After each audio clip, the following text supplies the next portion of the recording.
Okay, we have Ola Oluwachitan. Please, you can unmute your mic and introduce yourself.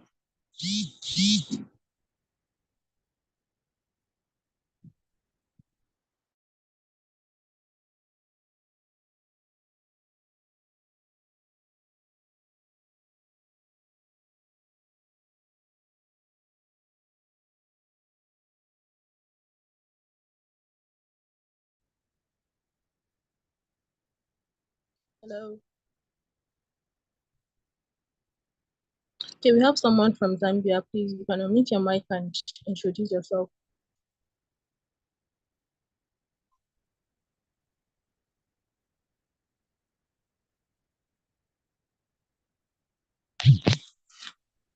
Hello, good morning. Good morning. Are you able to hear me? Yes, you can. Okay. My name is Lenganji Singoi, and I'm from Zambia. I must say I'm so excited to be part and parcel of this brilliant program of sustainable energy and accelerator. Thank you. Welcome. Thank you for joining us today.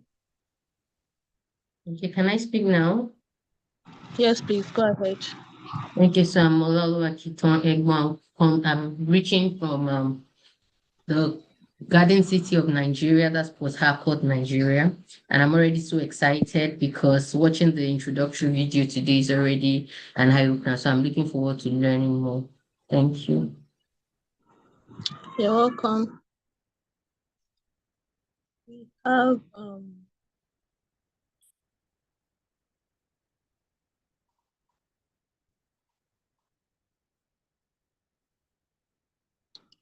We have someone from Uganda. Gloria, please, you can unmute your mic and speak. Yeah, hello everyone. Yeah, my name is Gloria Namazi. I'm from Uganda. I'm really so happy to be part of this online series. Personally, I'm very interested in renewable energy, mainly the cooking fuels. Actually, looking forward on designing a project. It's already in process, designing a project that will allow access to cleaner fuels like biogas from solid waste. That's a good one. That's beautiful. Thank you. And we have Kevin go next. Thank you very much. My name is Kevin Maino from Kenya, and good morning, people from Nigeria and the West, and good afternoon, people from East Africa. I'm very much delighted to be part of this accelerator program, and I'm looking forward to learn a lot on energy. Personally, I'm passionate about solar and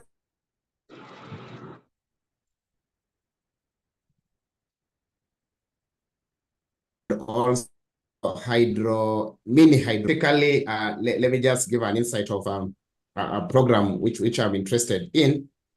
We have the locality where I come from. There's a major rivers and streams whereby we have tried to test it by getting a dynamo or this, or what we call the turbines to the rivers, and it produced energy, and that energy was used by some poultry farmers actually to brood these day-old chicks. And we understand that brooding day-old chicks is quite expensive because of the energy that it consumes. And that one created a major solution that I'm looking forward actually to scale up.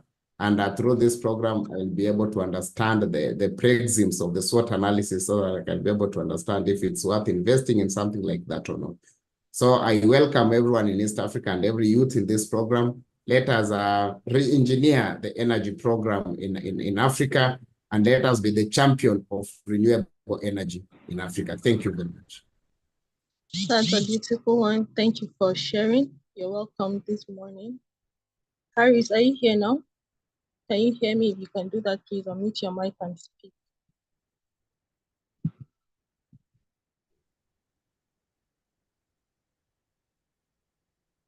Hello, everyone. I'm Harris Usolo by name, and I'm joining this program from Nigeria. I'm very glad and super excited to be among the successful selected candidates. And by the special grace of God. Thank you. You're welcome this morning. Thank you very much. Can we have Margaret? Margaret, are you here with us? Can you hear me? Yes, I can hear you. Thank you.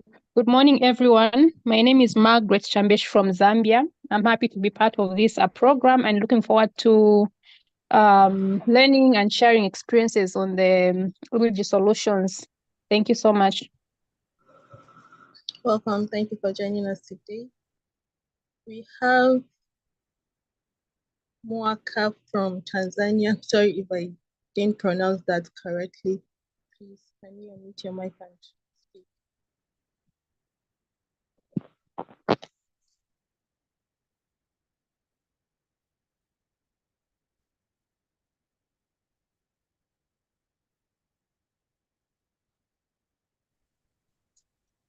Okay, so he might not. Good morning. Okay. Good morning. Good morning, I can hear you. My name is Mwaka Joy Mahinda. I am from Tanzania in Arusha, but I live in Dar es Salaam. I'm Arusha for studying bachelor degree in renewable energy engineering. I'm happy to be here. I'm looking forward to learn and share ideas from others. Thank you. Thank you. You're welcome. Thank you for joining us today. Thank you. Kevin, can you hear me? You're up next.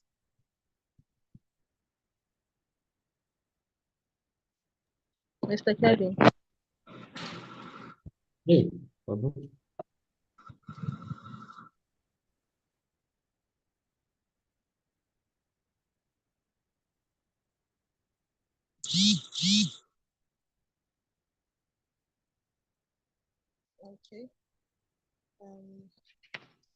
I think Mr. Kevin is having network issues.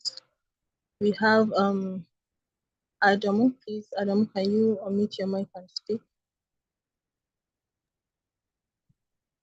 Good morning, everyone. Good morning. Good morning. Good morning, everyone. My name is Adamu Umar from Gombe State, Nigeria, and I'm very excited to be part of this program. I want to be trying to learn more about the solar acceleration program. Thank you very much. Thank you very much. Thank you. You're welcome. Thank you for joining us this morning.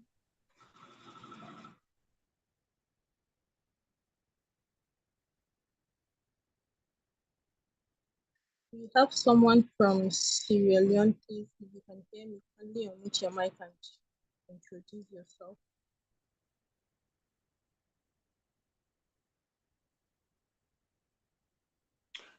Yes, good morning, everyone. Am I audible, please? Yes, please, you can carry on. Okay, my name is Alicious Bisiama, and I'm from Sierra Leone. I live in the capital, Freetown. I am truly excited to be part of this program. As someone that is much passionate about renewable energy, and I'm sure most of West African countries has been suffering from this problem, and I look forward to an opportunity to be part of the problem solvers to the many energy issues we have in our country. All right, thank you so much for joining us this morning. Would love to take everyone's introduction, but at this point, we would have to proceed with the session. Thank you all for joining us today, and once again, you are all welcome. And I would like to introduce our distinguished guest speaker who has joined us this morning. We are honored to have you here, Engineer Onyinye. Thank you for joining us today. And before we continue, I would like to read out her bio.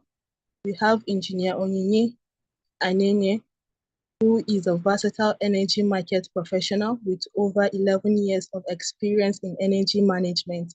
She is the head of mini grids at NG Energy Access Nigeria, a leading pay-as-you-go and mini grid solution provider in Nigeria, with a mission to deliver affordable, reliable, and sustainable energy solutions and life-changing services with exceptional customer experience. She recently led the EEA Nigerian deal team to sign a 60 million USD mini grid project finance transaction. She is knowledgeable in renewable energy system and energy management, project finance, and electricity tariff modeling. Thank you for joining us today, Ma. We are glad to have you on the call today. Good morning and welcome, Ma.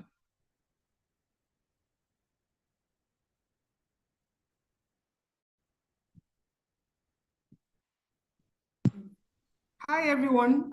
Good morning. Confirm that you can hear me. Good morning. Yes, we can hear you. Okay. Good morning, everybody. Pleasure to be here. We can hear you. Let me see if my video is working. Oh, sorry. I still have the old background. Okay. Hi, morning, everybody. Thanks a lot for the opportunity to be here. My name is Onye Anene Zelu, as I have been introduced.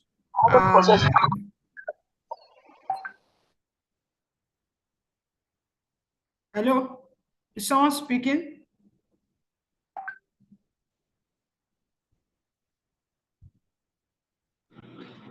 No, Ma, please, you can carry on. That should be a mistake. Hello? Hello, Ma.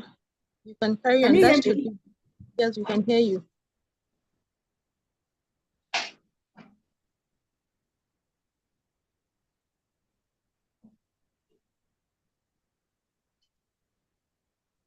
Hello. Yes. Morning, everybody. Sorry, it seems like there's some network issues, but I think we're good to go now. Since we have very limited time for the next 40 minutes, my understanding is that my mandate is to speak about, tell you about energy systems, energy transition, and how we take it from there. But before we start, just to also make sure that the room is energized, can we just drop in the chat? So the first question will be, what is your understanding of sustainable energy? Anybody, please just drop in the chat. I listened to some of the introductions. I realized that we're widely spread across Africa, so that's very good news. So just to make sure that we're following together, so just drop for me in the chat, what is your understanding of sustainable energy system, sustainability, however you understand the question.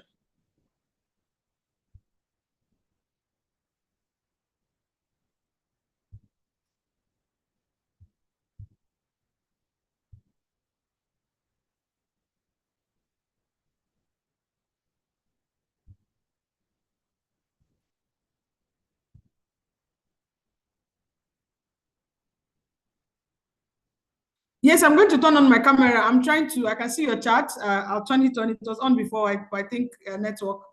So somebody said, sustainable energy is fuel that never gets used up. Energy generated without posing significant damage to the environment. Sustainable energy is the kind of energy that is generated without causing harm to our ecosystem, and it's renewable. Sustainable energy means sources that generate power. Thank you for that. From Eswatini. From Nigeria, sustainable energy means energy generated without causing harm to the planet. Sustainable energy is useful energy, which is for day-to-day work. Sustainable energy is fuel that never gets used up and it poses no harm to the environment. Okay, I think we kind of all get the the idea. And thank you so much. Like, the chat is buzzing. Thank you so much for being such an energetic audience. So I'm going to start by speaking about sustainability in the large bracket, and then we'll break it down into renewable energy and how we transition across. So just give me a moment to open my slides and share it.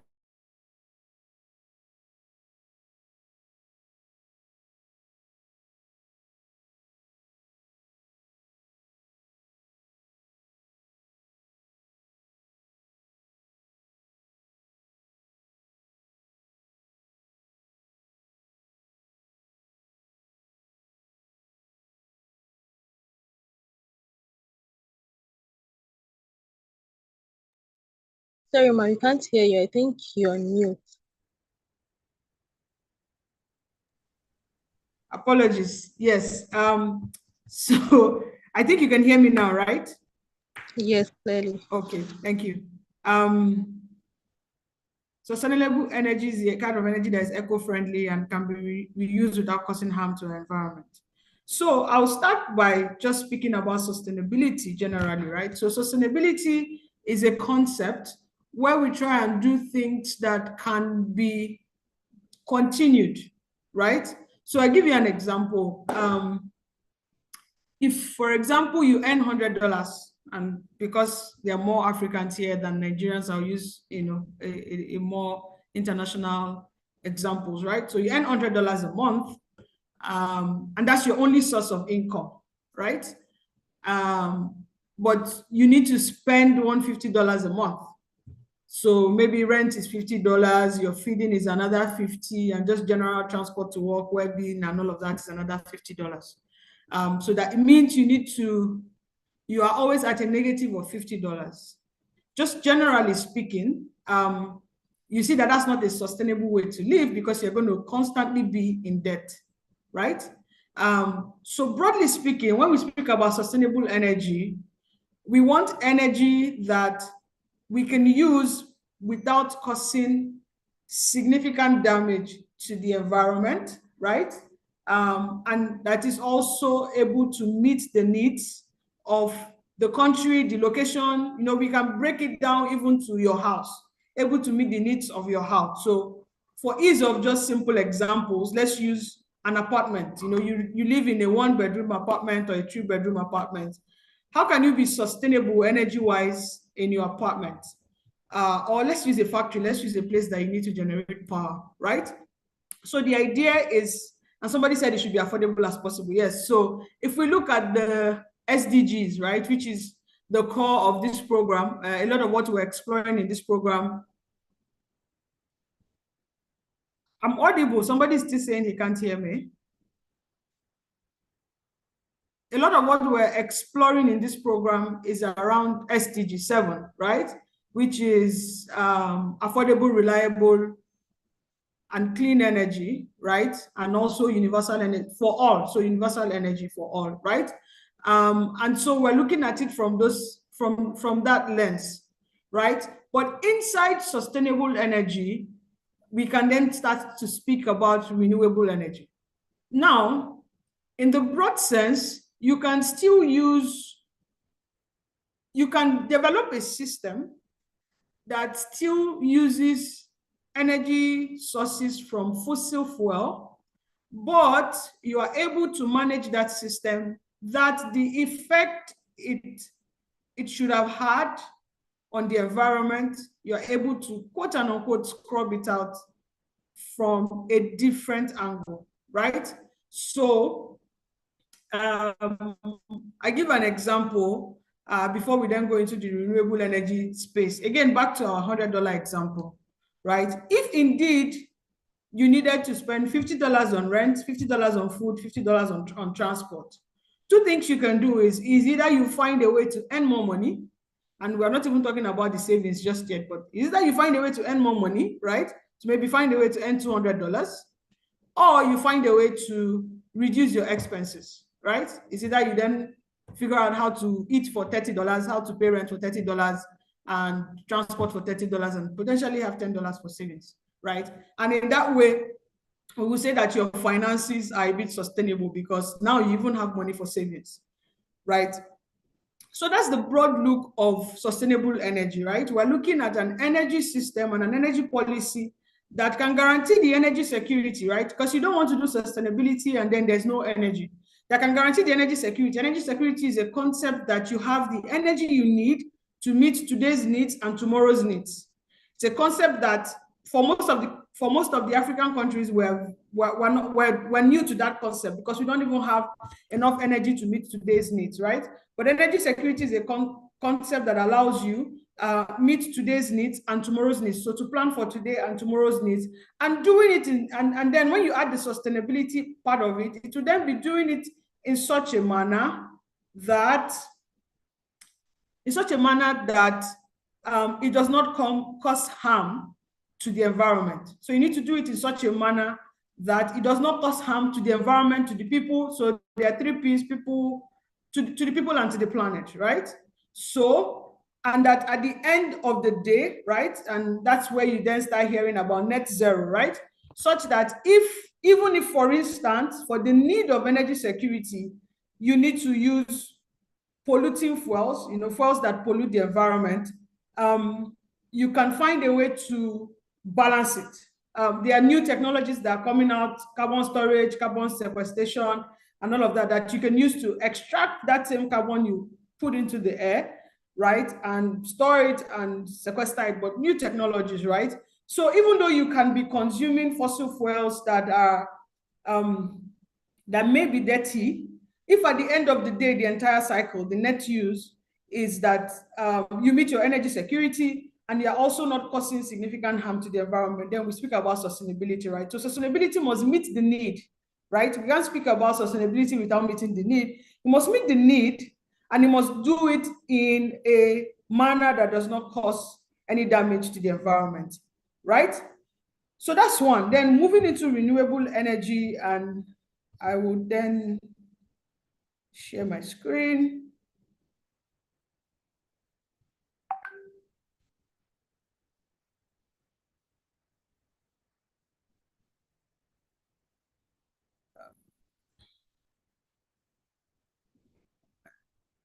Share screen.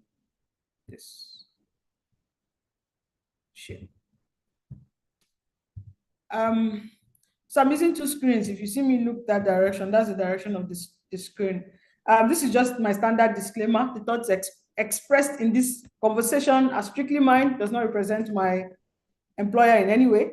And I'm not speaking on behalf of my employer, right? So then delving into renewable energy, right? I saw that some of the definitions we gave, some of us explained sustainable energy as renewable energy, right? Renewable energy is energy from a source that the rate at which you use it is less than the rate at which it gets depleted, it gets restored. So simple example, if every day somebody delivers you 1 bag of rice and you're sure the person will deliver you 1 bag of rice every day for the rest of your life, but every day you take only 1 cup of rice, which is 10% of the bag of rice, we can say that your rice supply is renewable, right? Renewable energy by definition does not have anything to do with whether the energy source is clean or not clean. It is just that, just to balance it, it's just that all the renewable energy systems we have explored today are also clean. But if we take renewable energy itself as a definition, renewable energy just means that the rate of consumption is less than the rate of replenishing or rate of restoration. The simple bag of rice example I gave. If you had a bag of rice and you had to eat 10% of it every day, but you were sure that the next day they were going to bring you another bag of rice, then that source of rice is a renewable source. So like the sun, right? No matter how much solar panels we put, God in his infinite wisdom, when he created the earth, and as much as science has discovered, we find that the energy from the sun, we cannot deplete it via the light rays or the heat rays, right? And so that's why we say that the solar system is renewable. If we look at hydro systems, and I will still get into that in details, the way hydropower plants work, in many instances, water is just flowing. We have no control over the water. And we put some mechanical systems there. We put a dam, we put a spillway, we put a turbine under it, and power is generated. And we can use that energy. But the water remains, right? No matter, except in very severe drought, but no matter what happens, that water system remains. So you can always go there and harness the energy in the flow of the water, right? So renewable energy sources, and that's why there's a conversation around nuclear energy. Some people say they are renewable, some people say they are not. They are not, right? Because of the nuclear fusion, because of the chain reaction that it causes. I'll explain it later. In the sense of the power plant, you can call it renewable, but uranium in itself is a finite resource. We know where it is. We know the countries that have, it's been discovered that countries have uranium, right? But it's finite. But the moment you put it in a power plant, and if you do your chain reaction properly, it can keep powering that power plant for 50 years. And it's usually just, very small fuel rods, right, that you need to keep replacing. But in the context of the whole world, like, it's a finite resource. So generally, we have two forms of energy, the ones that are renewable and the ones that are non-renewable. I've explained renewables. So in contrast, non-renewable energy is energy that when you use the source, the rate of depletion is higher than the rate of restoration. So for countries, for example, Nigeria, that we have a lot of oil wells, and countries that are oil producing countries, all of them know when the well is going to dry up. They dig this well, they know it's going to dry up in 50 years. They dig the next well, it's going to dry up in 50 years. In fact, in many of those instances, there is no source of replacement.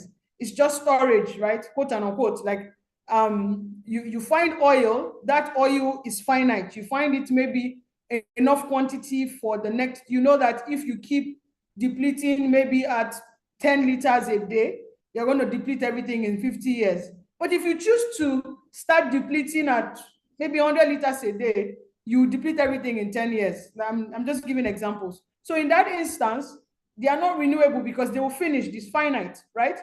But again, a second characteristic of non-renewable energy sources is that in a lot of instances, they are polluting fuels. But polluting fuel is not what makes an energy source renewable or non-renewable. It just happens that the energy sources that are renewable, that the sources are infinite, have a second characteristics that, that they are non-polluting. But the sources that are non-renewable, that are finite in their source, also we seem to have a second characteristic that they are renewable. And I'll explain this a bit more when I speak about biomass, right? So getting deep into it and how we get, especially electricity from these renewable energy sources, I will speak generally. I'll try and explain all of these sources and how power is generated, right? How they have an energy content and power is generated from it. And then we'll just wrap it up from there. So we'll start with hydro energy. Okay, so before we start with hydro energy, I will first of all explain to you how power is generated. And the reason understanding the power system is crucial is that electricity is one of the main energy carriers that we have. So a lot of energy is converted to electricity, first of all, to transport it to different places, to transport it to homes and houses and factories. And then when it gets into the factory, it is then converted to the actual use that you want to use it for. So for example, in my house now, my air conditioning is on and I'm having this call with you.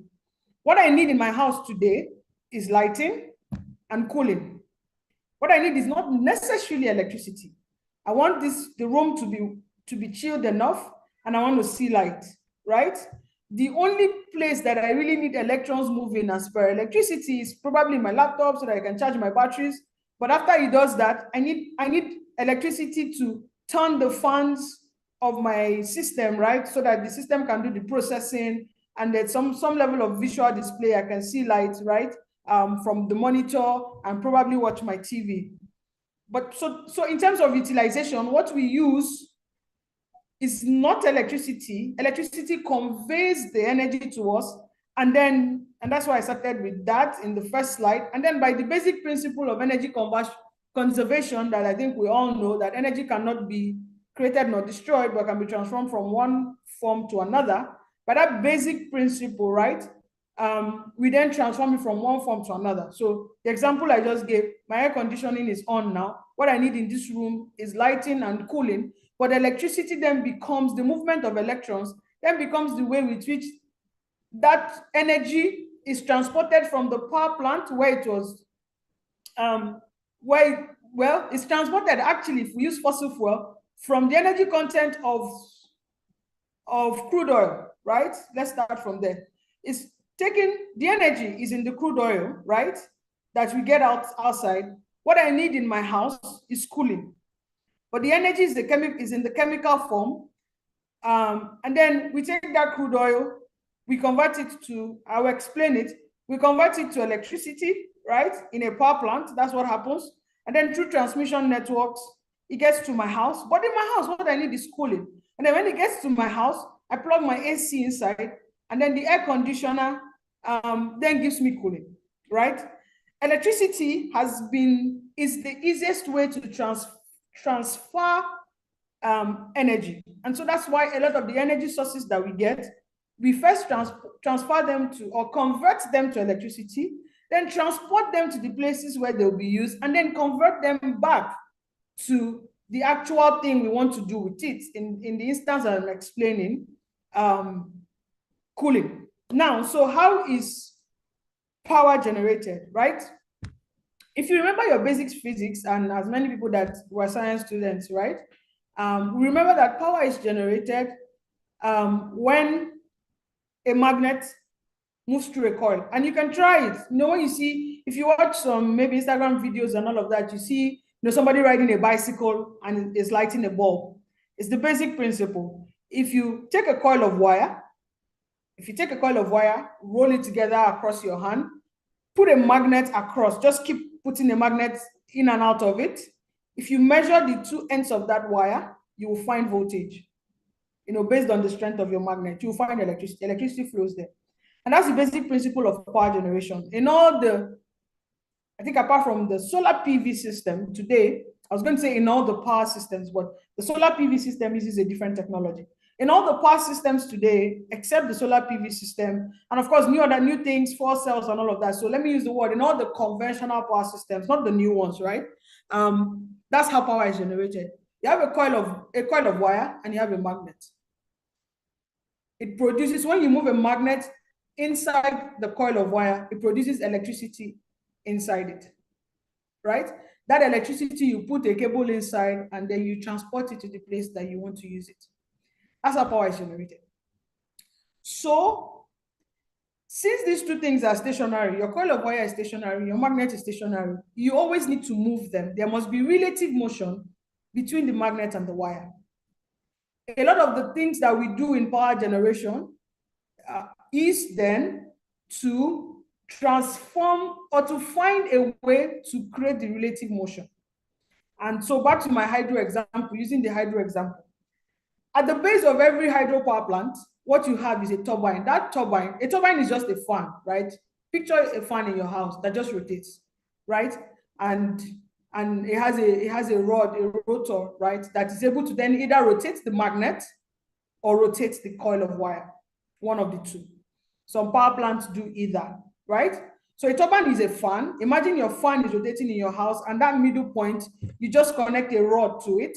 And at the end of the rod, you either put a magnet or a coil of wire. So as the turbine is rotating, as the fan, which is the turbine, is rotating, the magnet or the coil of wire is rotating, and electricity is being induced, right? So what we need is motion. We need a way to turn that fan consistently for the rest of whatever the plant lifetime is. That's all you need, right?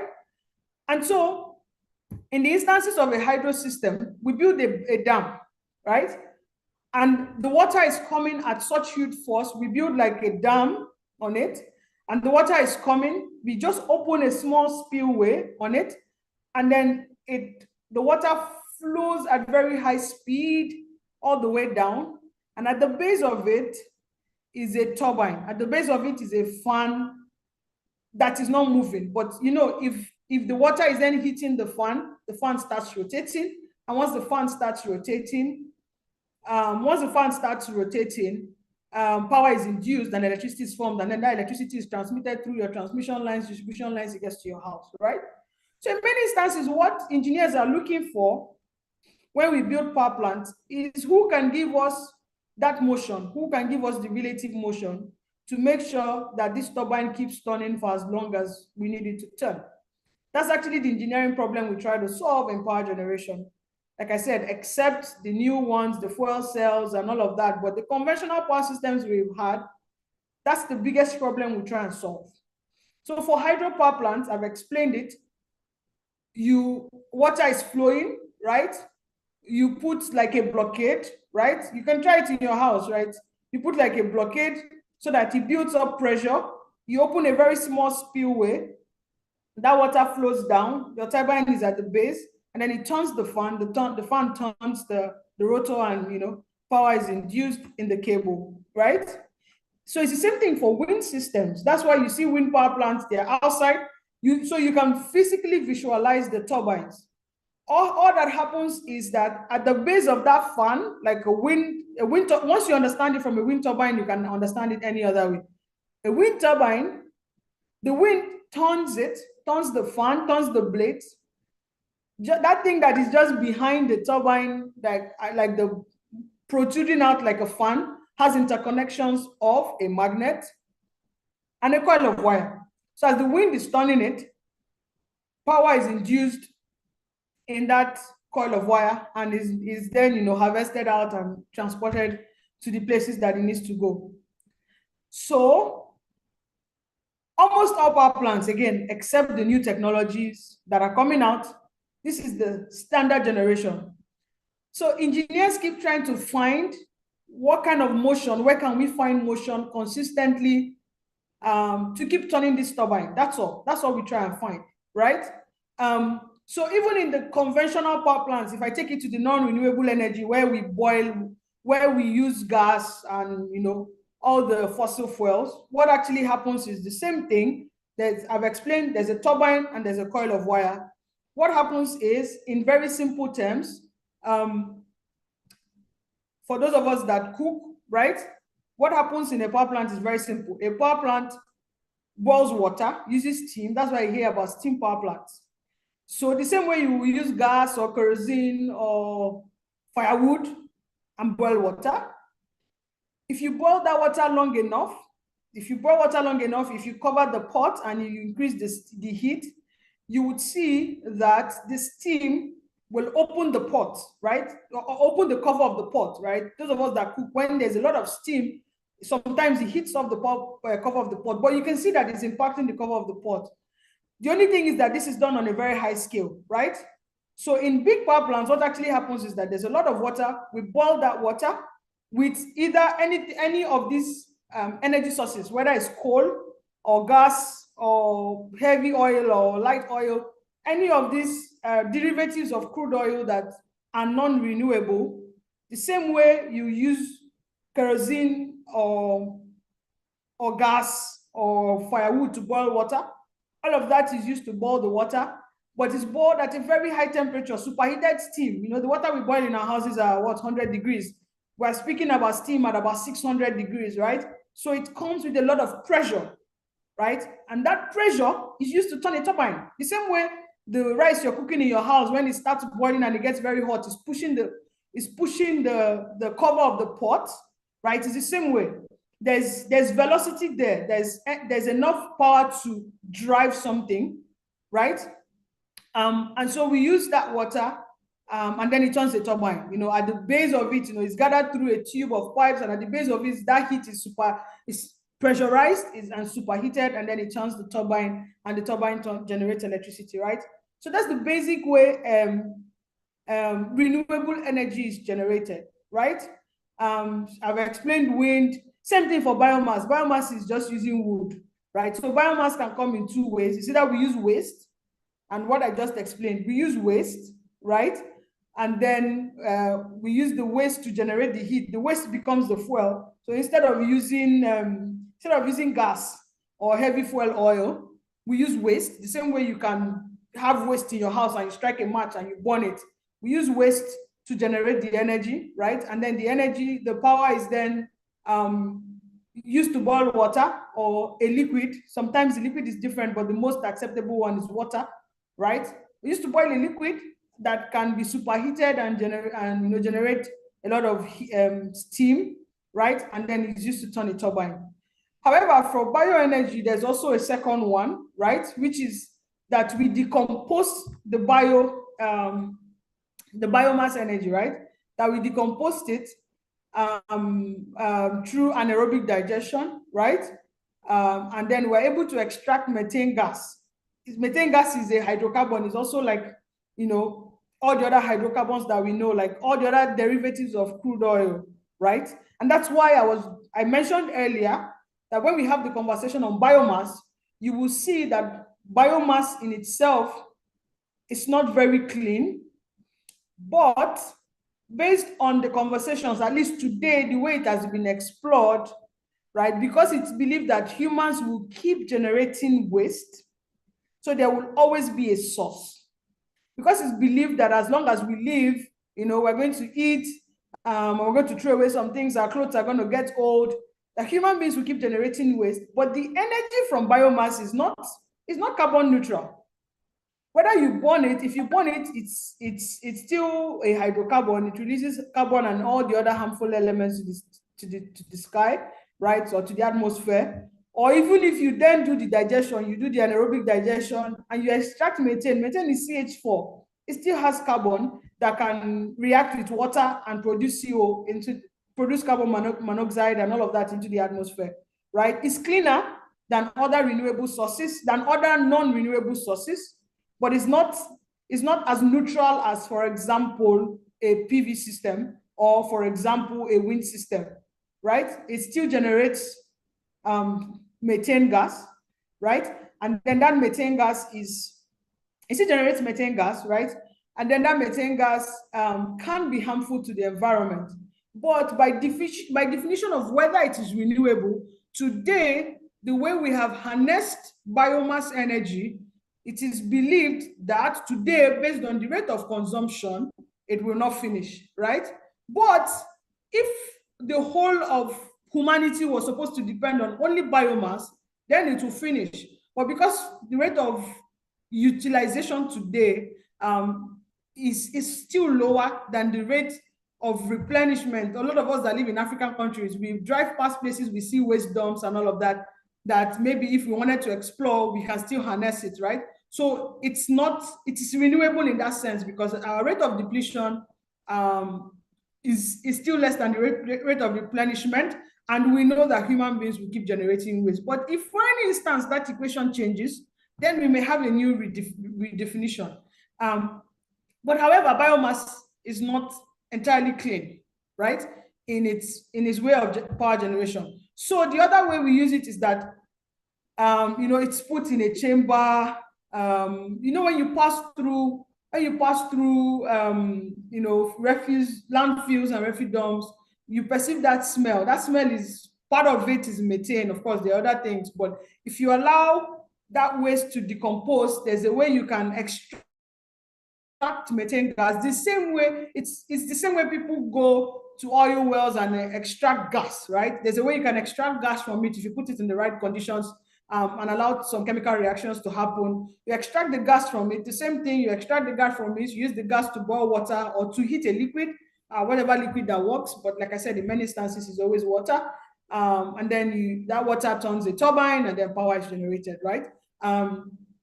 Geothermal energy, I think we find that majorly in Kenya and some other East African countries. I think we also have a reserve in Ethiopia. Interestingly, we have a reserve in Iceland, right? Geothermal energy is just that part of the earth crust is hot, has heat. That's why in some places you have volcanoes and the volcano brings out the heat.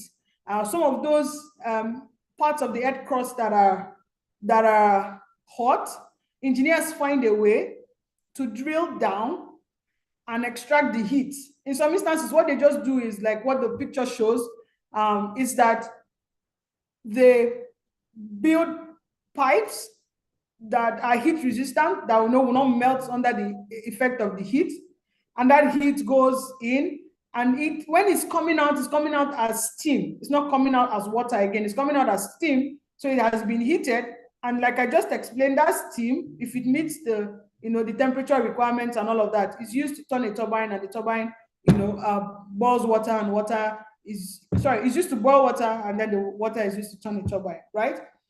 Same thing with tidal energy. If you put some fans like wind turbine underwater where we have high water currents, those high water currents turn the fans turn either a magnet or a coil of wire, and power is generated. So you can see that all of this, all engineers are looking for is what is a sustainable way of getting motion. How do we get motion in such a way that it doesn't destroy the environment? And remember that for all of this, while we call them renewable energy and say they are clean, they still have impacts on the environment, right? They still do. So for example, any place you build a hydropower plant has an impact on the biodiversity, right, of the water. Because water is supposed to flow without any obstructions, but we have gone and obstructed a part of the water, right? So the fishes that used to swim freely, when they come now, they'll hit a wall. If there were some species that used to grow because some conditions were there, because you put cement and your cement has contaminated the water. So it's not completely devoid of environmental impacts. It's just that at least today, those environmental impacts are not as harmful as the environmental impacts of fossil fuels that are causing climate change, causing weather issues all around the world. But they also do cause some environmental impacts. For the very large wind turbines, for example, if you study, people have studied it and it's available on the internet, it affects bird migration, right? So if you had huge wind farms across, if it was not studied well, if the proper EIA was not done, and birds already had that as a part for their migration, you read stories of some birds that during certain seasons they migrate from one end of the world to the other. When you build a wind turbine across there, it actually affects bird migration, right? So it's not completely devoid of environmental impacts. It's just that today the environmental impacts that they have are not significant enough that it's causing damage on the environment. But for the other ways we've generated power, they're causing significant impacts, global warming, and all the other things. If you, for example, have a coal power plant near you, it usually will affect the water. It has been known to cause blindness and stuff like that, right? So those ones, have a more significant environmental impact they have a more significant impact on our environment, right? But it doesn't mean these ones are not devoid of it. Now, to explain the solar system, solar energy, right? We generate energy from solar systems. I see a lot of conversation is happening on the chat. Just want to be sure. We develop solar systems from solar energy. We harness the energy from the sun by two ways, right? One is we can either harness the heat or we can harness the light, right? So as simple as opening your windows during the afternoon to allow the rays of the sun come in and then not turning your light bulbs is a way of harnessing the light from the energy or from the sun, right? Harnessing the energy from the sun, right? Because light comes in. So I know in your house, it may not be significant, it's one bulb, it's two bulbs, but there are large factories, right, that need a lot of lighting, right? And you will see that maybe their lighting bill alone on their energy bills runs into tens of thousands. And sometimes just by changing the design of the roof to allow sunlight coming during the afternoon significantly reduces the energy bills, right? So we harness the energy from the sun in two ways, either with light or with heat. The solar panel, as popularly known, harnesses the light energy, right?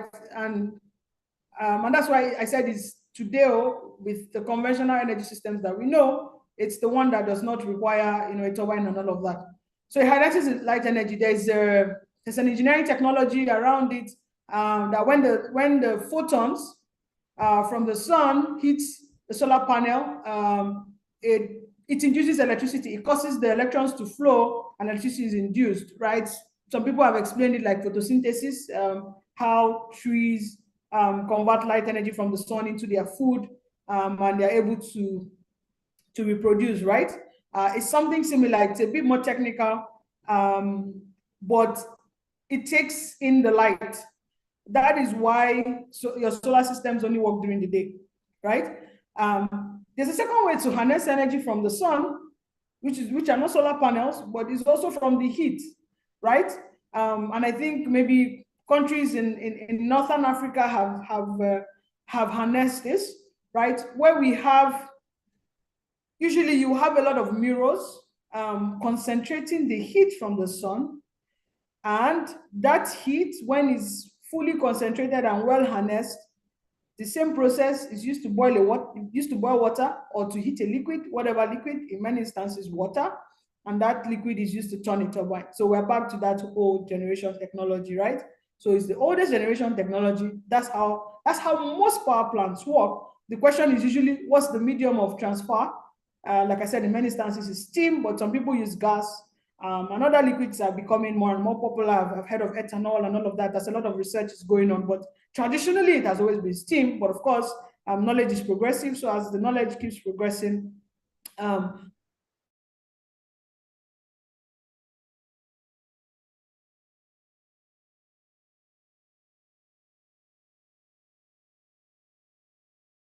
we're finding that it's possible to use that to transport energy, across the country, right? You generate it.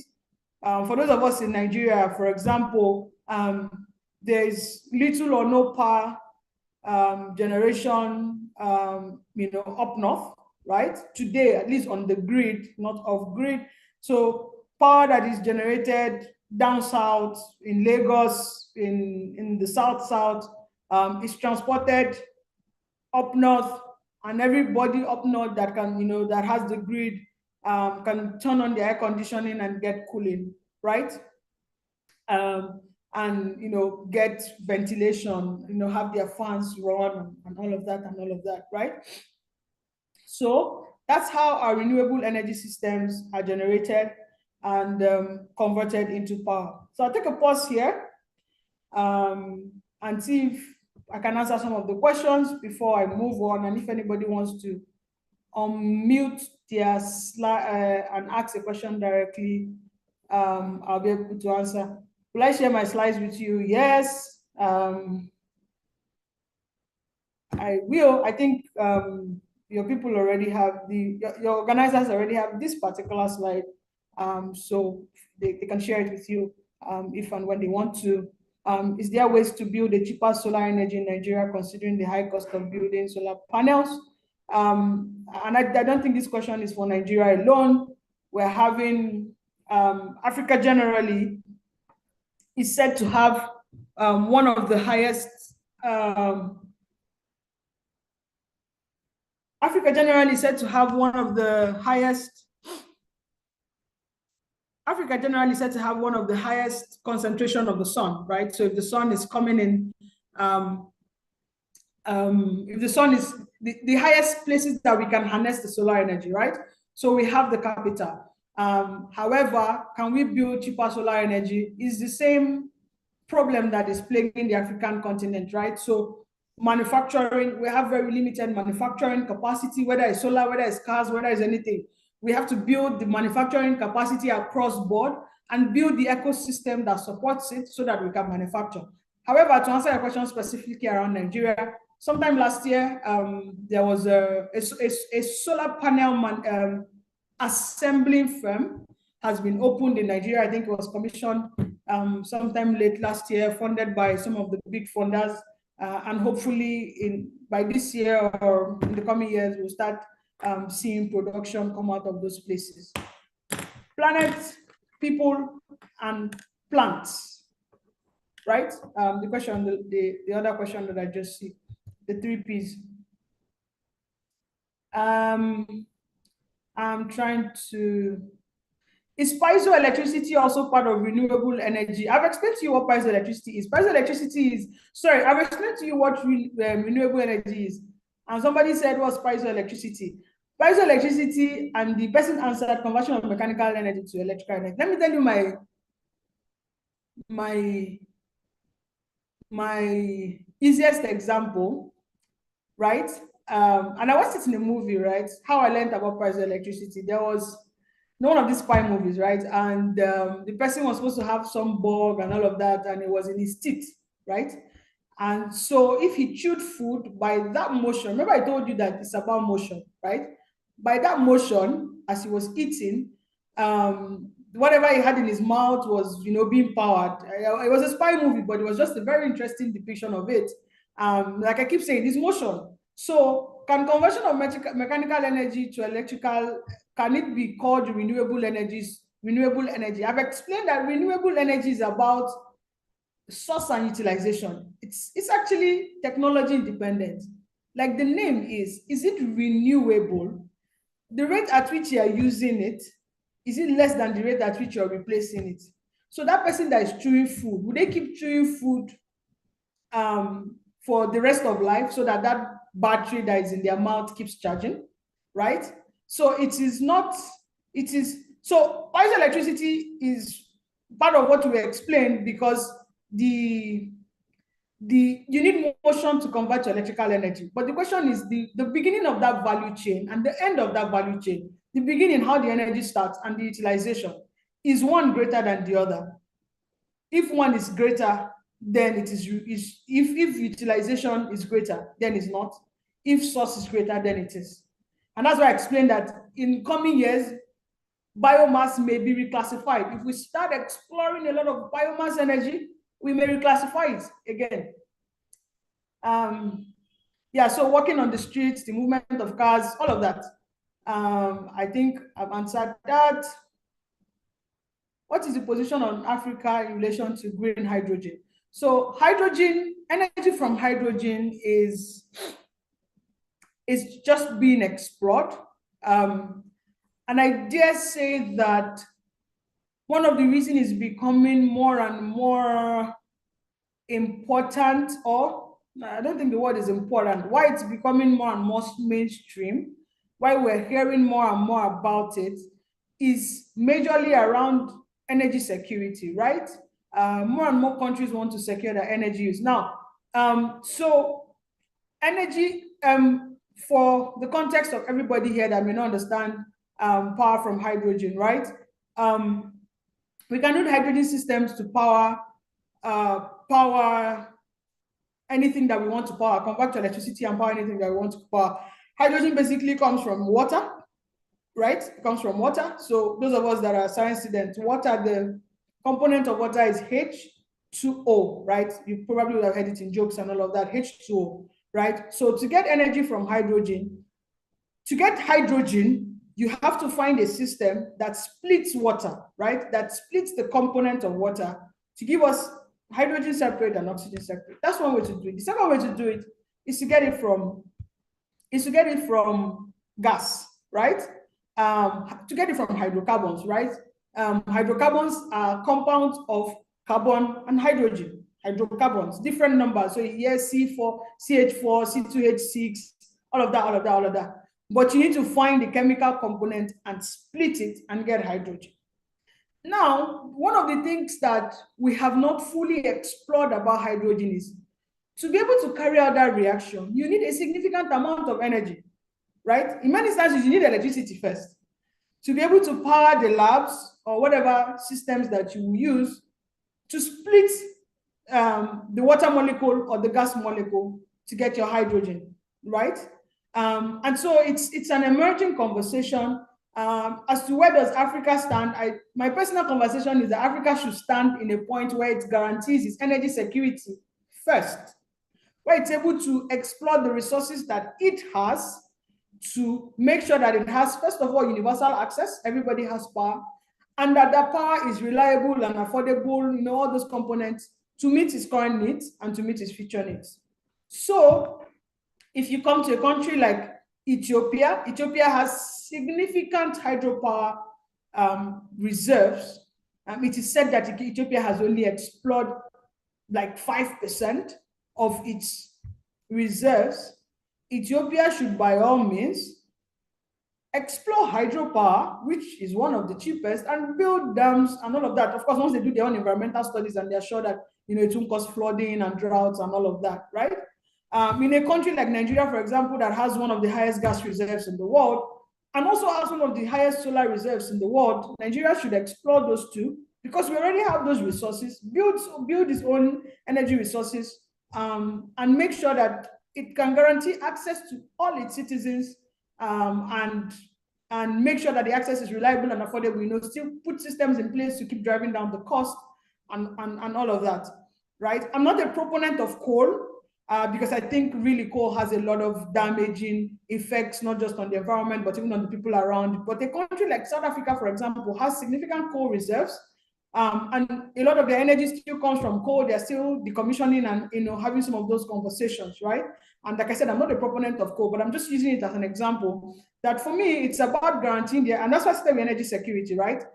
We must first of all have enough energy to use to industrialize, to do manufacturing of solar panels, like somebody asked, to manufacture whatever we need to manufacture.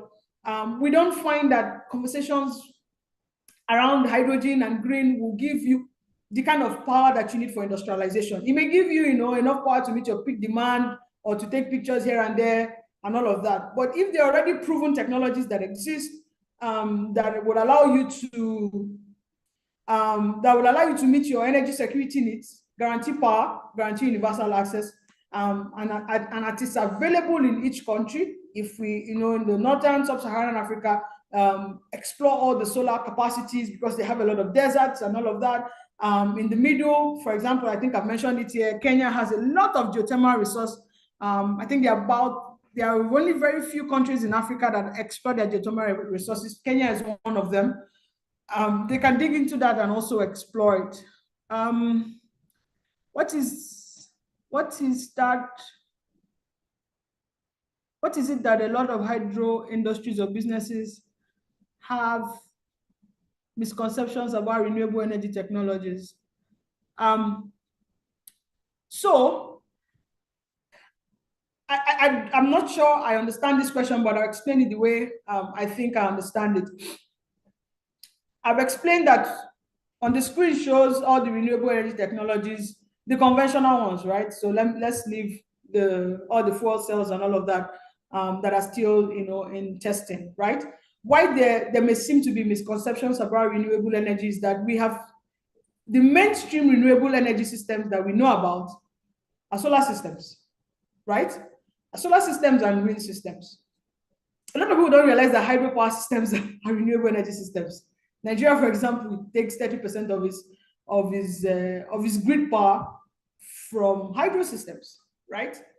The misconception is usually around solar and wind, and the reason is because they are also called, they are renewable systems, but they are also intermittent energy sources. Some people call them intermittent, some people call them variable. They mean the same thing. What does it mean? You don't control the source, right? I'm sitting in my house now, it can start raining. So if I was, for example, the agro processing plant, trying to process, I have something on my process line and I'm trying to run my process line, set everything, heat and all of that. Everything is supposed to do packaging and all of that. And I'm reliant only on solar systems. And God in his infinite wisdom decides to send down rain. You will see that the processing for the day will be significantly impacted. So that's why people today are still saying that, and I think it's on this slide. Let me just, about base load and peak load, right? And this was the next thing I was going to talk about, but the question, brought me into it, right? So we find that there is a base load, but this is speaking strictly about power systems. I remember that energy is bigger than power, and I've explained it. This is strictly about power systems, right? We need a base load, right? That the word we use in engineering, that is resilient, right? That you can, quote and unquote, control its source for as long as you live, which is why, again, non-renewable energy sources, we've not found, I don't want to say seems to have the advantage, because if I drill a well and I know that that well can serve me for the next 50 years, and I connect my pipelines properly and it feeds directly into a power plant, directly, my engineering is done properly, my maintenance is done, the system is not breaking down. Let's assume we have the best maintenance policies and systems. I can guarantee that that power plant will run for the next 50 years. Maybe we shut down for standard scheduled maintenance, do our standard replacements and all of that, and that it will give power. So the owner of the power plant can go and sign whatever contracts he needs to sign. Once he's sure that, oh, once a year, yes, we'll shut it down once a year, we'll do maintenance, after 6 hours, we'll turn it on back again for you. Whoever is on the other side of that contract will know, okay, for example, on the 10th of May every year, we shut it down, right? And they will make sure they don't plan their power generation at that time. However, you almost cannot make that kind of very minute decisions with solar and wind. With solar and wind without storage. Of course, if you have storage is like there your backup, you have batteries. But if you do those two things without storage, you can guarantee it, because you don't guarantee the feedstock. The wind can decide not to blow today or not to blow as much to give you the kind of energy that you need to manage your system. So they are called variable energy resources, right? Or intermittent energy resources, which means that they are intermittent, or variable, which means that they are variable. Just take the word as it is, as simply as it is, right? So that's why a lot of people today will not work on only wind or solar, not on only renewables. In many instances, the flow of water is kind of guaranteed. So for hydro systems, it's kind of guaranteed. If you have big body of water, the very big rivers and oceans around, the flow of water is kind of guaranteed. So if you build a dam around there, you're kind of sure you will get power. Again, once your maintenance systems are top notch and you can manage all of that. So that's the little misconception around renewable energy technologies.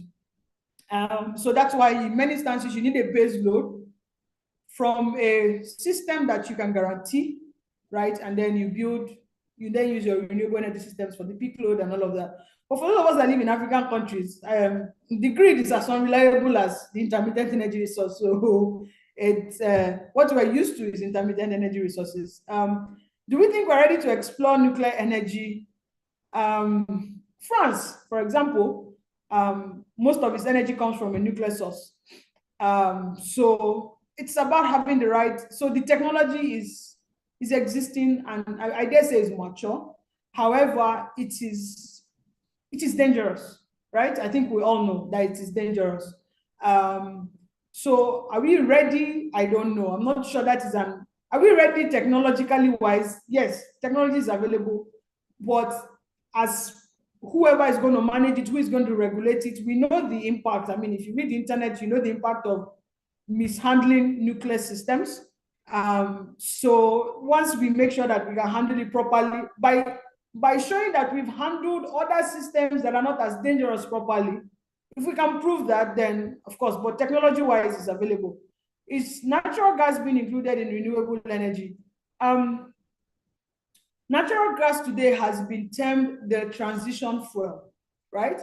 So natural gas is in the middle.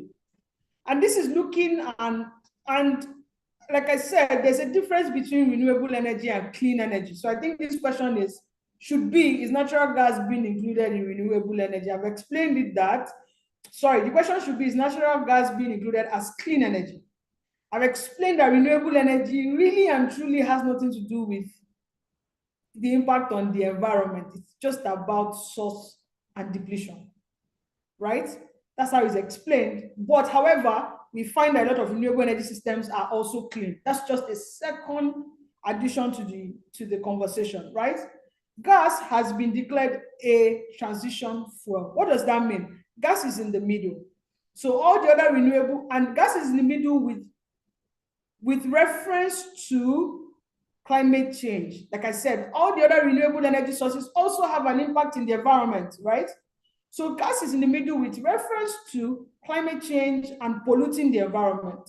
If we talk about, things I told you about wind and all of that, bird migration, disrupting the biodiversity of fishes in water and all of that.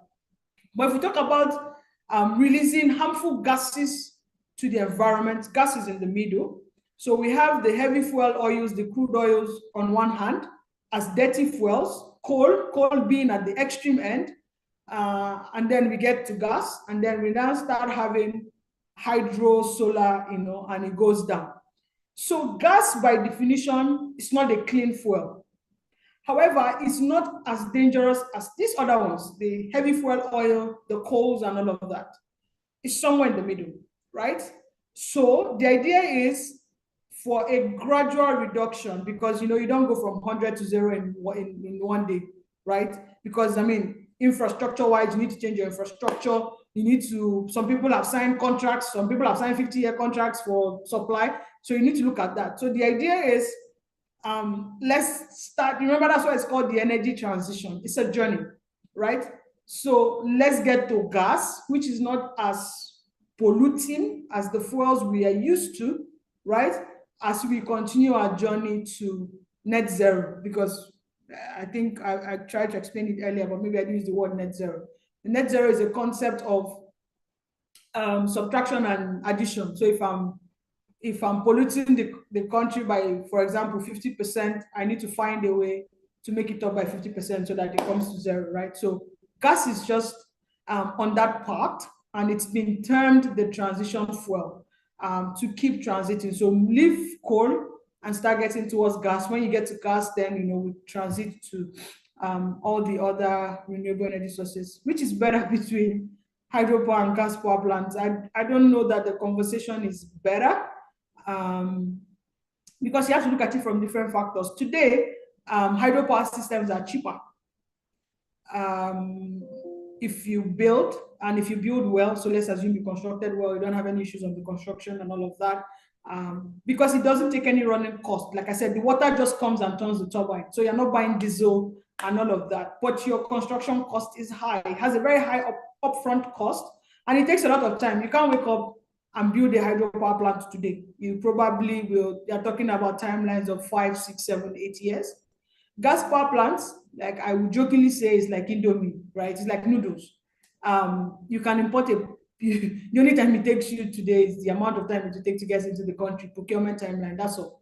But for hydropower plant, you consider your procurement timeline, you consider all the studies you have to do and all of that and all of that. Sometimes you need at least 2 years to just even collect data on the river before you even start building. And you can finish collecting that data, doing all your analysis, and maybe based on the laws of the country, you will not be allowed to build in that particular location. You then have to go to another location to do another study and all of that. Remember that it has other, like I said, it has other impacts, even flooding. It can, when you open the dams, it can flood, other parts, right? So if you look at it from a timeline perspective, you build a gas power plant faster than you build a hydropower plant. If you look at it from a cost perspective, hydropower plants have huge upfront cost, but very minimal maintenance cost. Gas power plants have medium upfront cost, but very high maintenance cost, because you have to keep buying gas. And of course, you know that, for example, gas is one of the international commodities that are influenced by anything. A war, somebody's fighting somebody somewhere in a different continent, that affects the price of gas, right? So there's also fluctuation in your operating costs. It can go up, it can go down, and all of that. So so that's the question around gas. And your facilitators will answer the question around your gathering.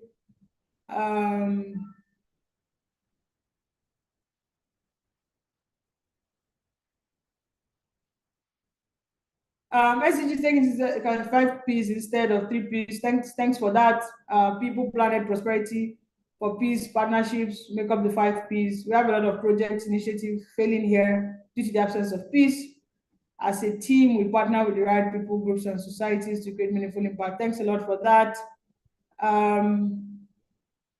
Late. Okay, I think we're done with the questions. I don't have any other conversations to add. Personally, I have to run and my time is up. So if there are no other questions, I think somebody was raising his hand earlier, but I didn't quite see it. If there are no other questions, thank you very much for having me. It's been a pleasure to share some of my knowledge with you. I hope it was enlightening for you, and all the best in your program. Thank you very much, Ma. That was a really enlightening and informative session. It was really informative, and I believe I'm speaking the mind of everyone. We really enjoyed the session. Before you leave, please, would want to seek for a few more minutes of your time. Please, if anyone still have a question, we can take maybe 1 or 2 more questions. Please raise up your hand. Okay, we have Kevin, please. In less than a minute, quickly unmute your mic and you would ask your question. Kevin, can you hear me? Yes, I can. Go ahead.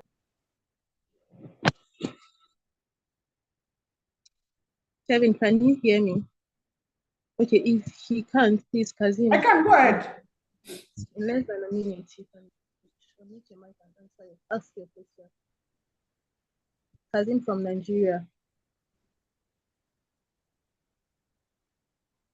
Okay, thank you very much. I think the host had muted my mic. First of all, let me say I appreciate so much for the insightful and deep knowledge that we have been given. My question to Madam is just a simple one, or I don't know if it's complex. But personally, I have tried to develop some energy from moving water, because where I live, there are some rivers and there are some small waterfalls. And some of the, what we call artisan turbines that we are using are not sustainable. Throughout this program, will we get an opportunity anywhere that we are going to be assisted, either technically or through resources, so that we can even import some of these turbines and make sure that we develop energy in our villages? Because as it is the national grid, if I told like the Kenya Power in Kenya, to get to the village with power is quite cumbersome and difficult. But our solution is able to actually power even up to around 400 households. So maybe through the program, will there be any opportunity for us to pitch our demonstration so that we can be assisted with resources or technical advice for the same? Thank you. Please, Ma, if you wouldn't mind, can we take all the questions so that you can answer them all at once? Yes, please. Because I have 4 minutes. I need to run too. Kazim, please quickly unmute your mic and ask your question. Okay.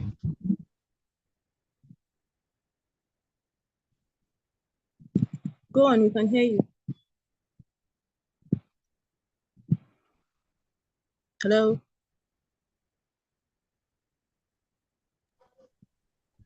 Can you hear me?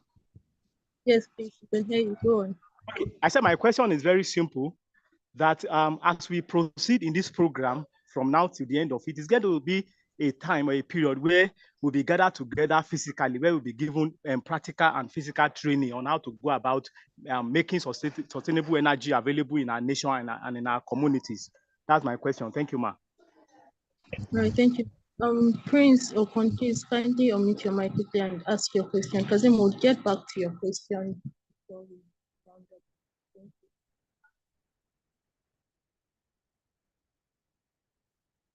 Prince, are you there?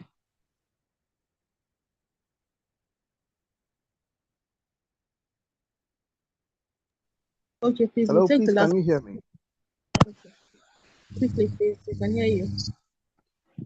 Oh, okay. Okay, my name is Prince from Calabar, Nigeria.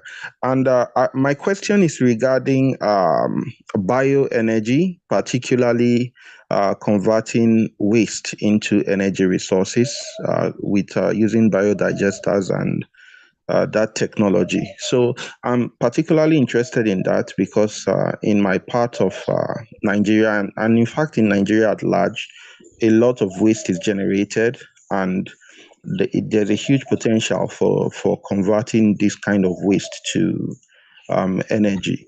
And in line with the question of the first caller, or the person who asked the first question, I can't remember his name now.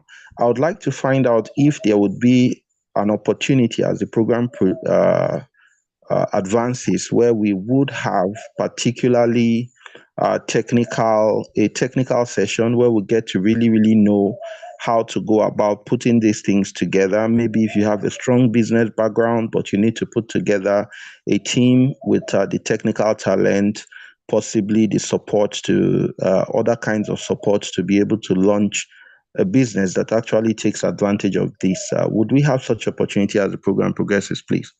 Thank you. Thank you. Please, we'll kindly take the last question, the third and last question from Alan. Please, kindly unmute your mic and quickly ask your question. Alan from Kenya.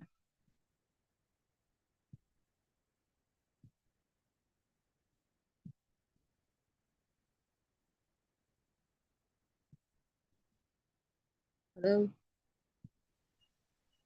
Hello.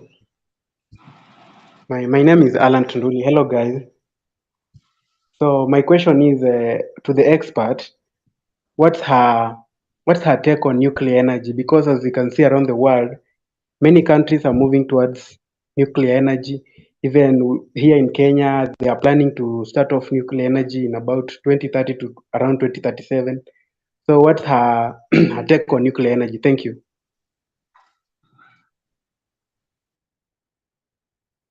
All right, thank you.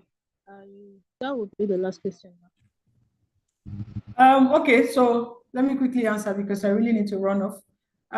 So for the program, the question specifically on program, whether there will be physical interactions, I'll leave your program managers to answer it. I'm just an external facilitator that are just supposed to do the introduction. I don't know, I'm not fully aware of the program plan. And if you have a bit more in-depth knowledge, my mandate was just to do the introductory class. And I do hope and believe that they can take it a bit further. But yes, they would answer that. The question around biogas.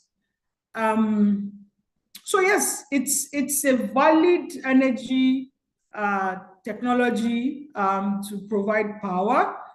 In some African countries, it's been significantly explored. I think personally, I visited about three power plants in South Africa that use all the different energy sources. So from physics, like they have a general collection center where human waste, where they use the physics to generate power. I've also seen a landfill, right, where it's just waste, and like I said, biogas was extracted.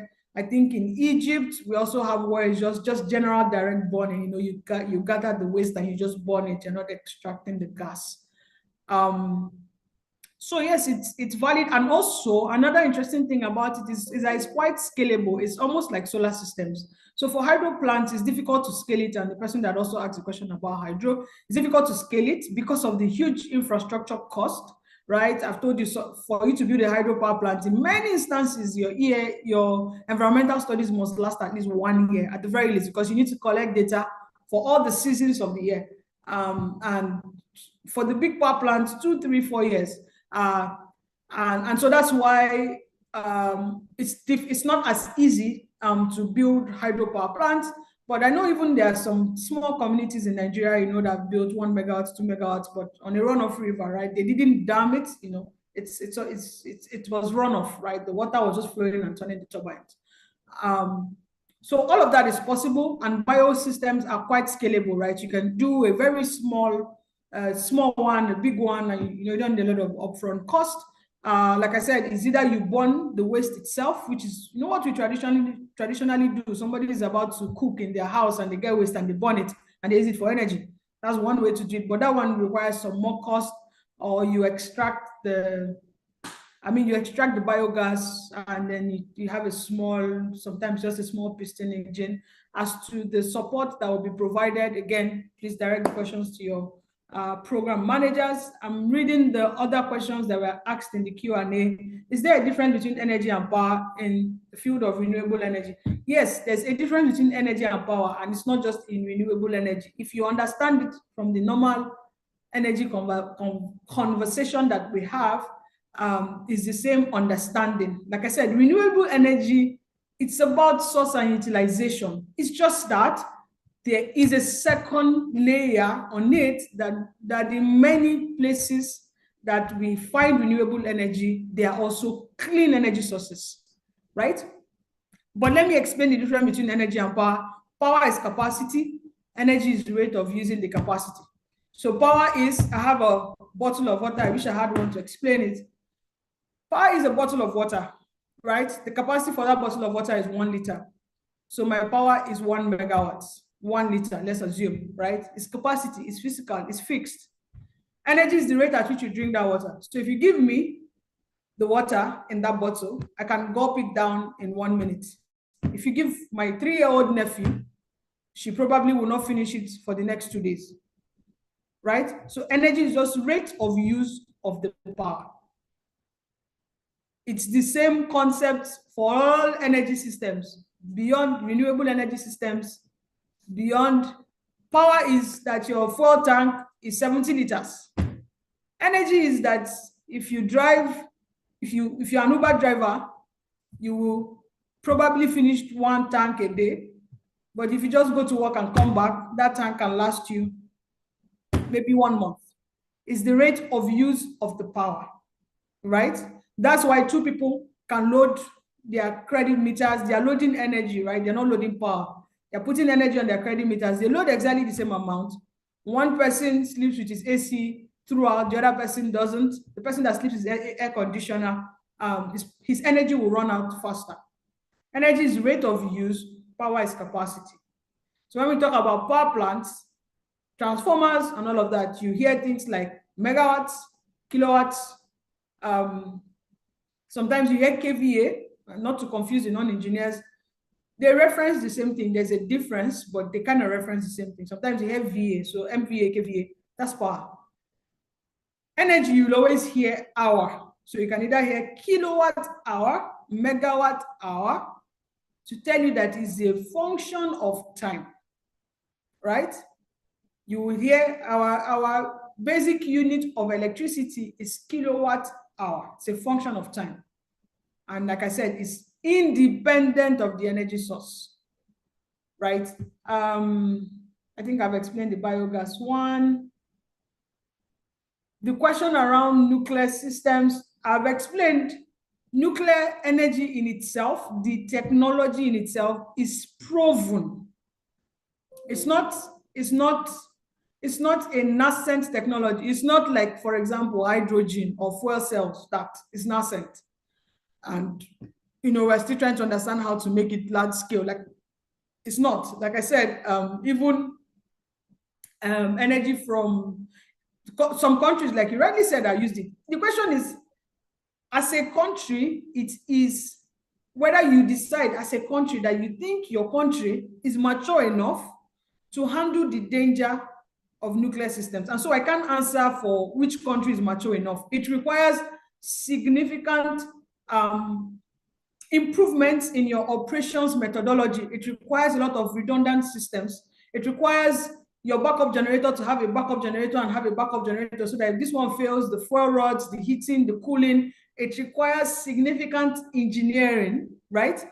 And that if a country believes that they have the capacity, because the dangers of nuclear energy affects its immediate locality, right? It's not like climate change now that the emissions we've had on the planet is affecting everybody. There's flood in Kenya now, in East Africa. It's affecting everybody, even though, the data says that Africa as a whole continent has contributed less than 10% to the emissions, but it's affecting all of us. But the mistakes, if anybody makes mistakes with nuclear systems, it affects that particular locality more. Of course, there's some residual effects, but 90% of anybody's mistake will be localized. So if a country believes, any country, doesn't have to be an African country, that they have the capacity to manage it, then of course, by all means, it's a source of energy, like I've explained. And I explained earlier, that what I believe, my personal opinion is the energy resource that is available in each location, please use it to develop your location.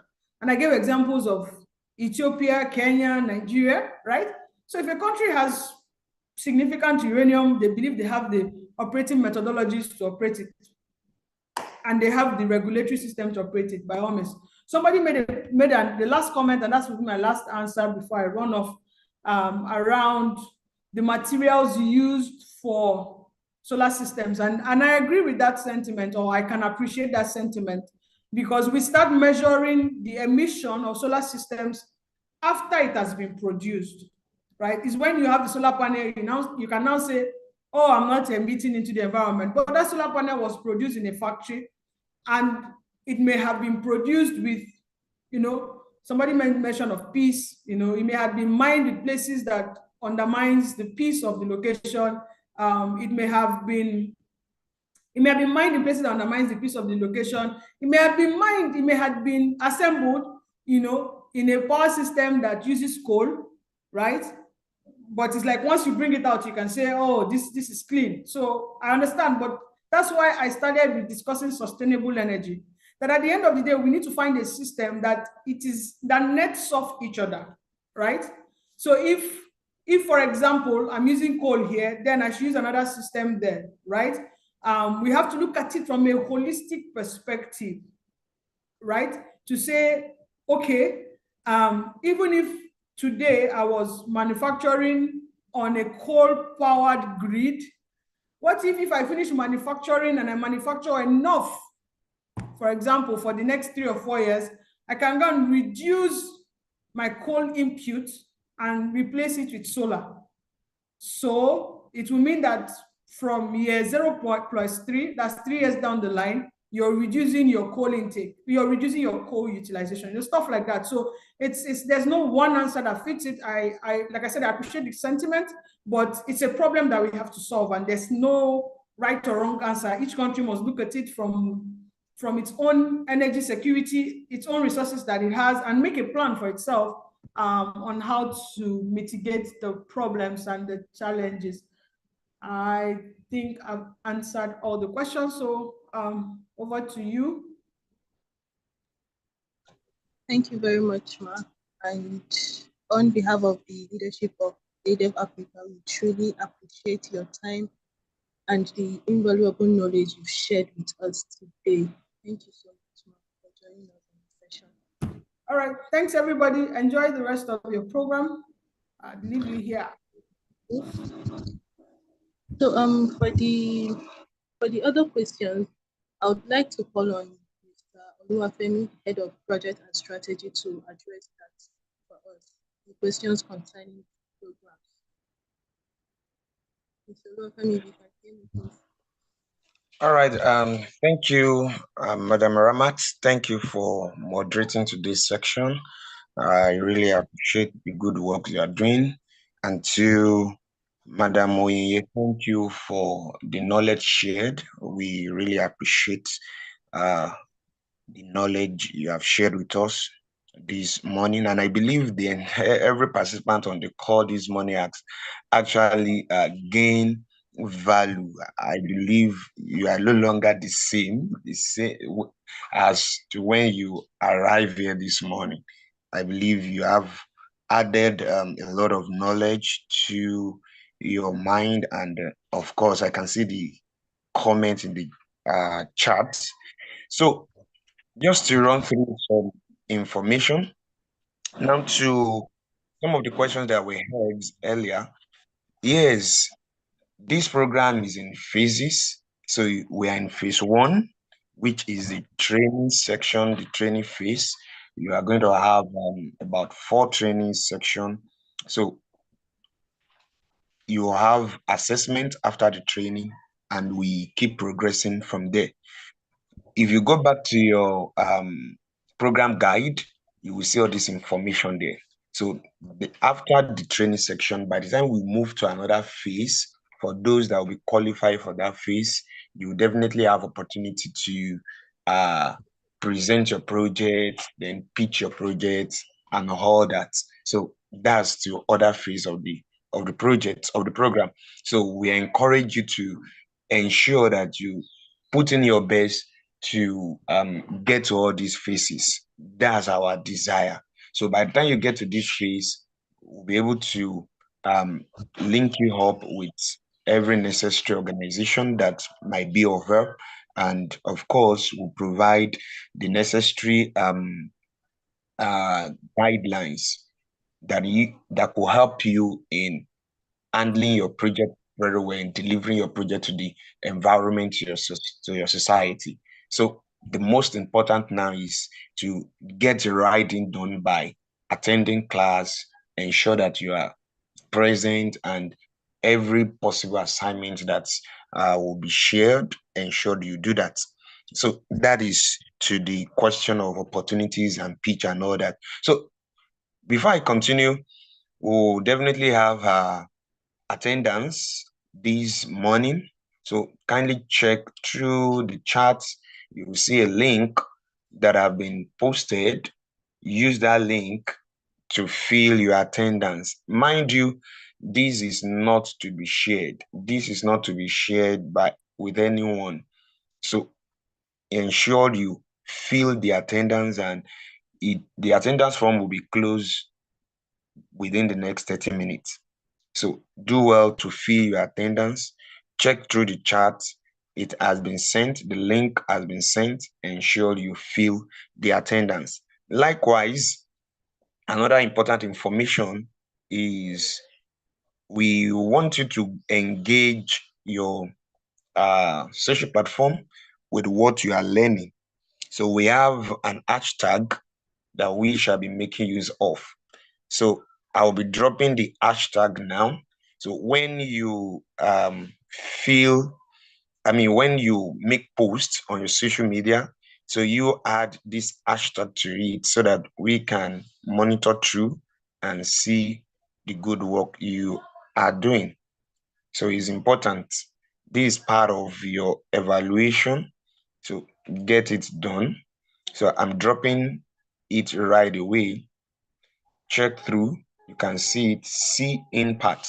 See impact. So post the information on your social media platform to engage your space on what you are learning currently.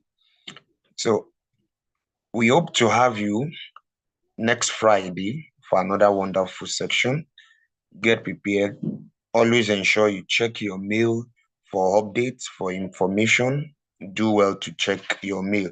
And I must say this, please, there is no official WhatsApp group that have been created for this program. So be mindful of unofficial group that. So anyone that joins any WhatsApp group that we not recognize, please, disclaimer, we are not liable to anything that happens.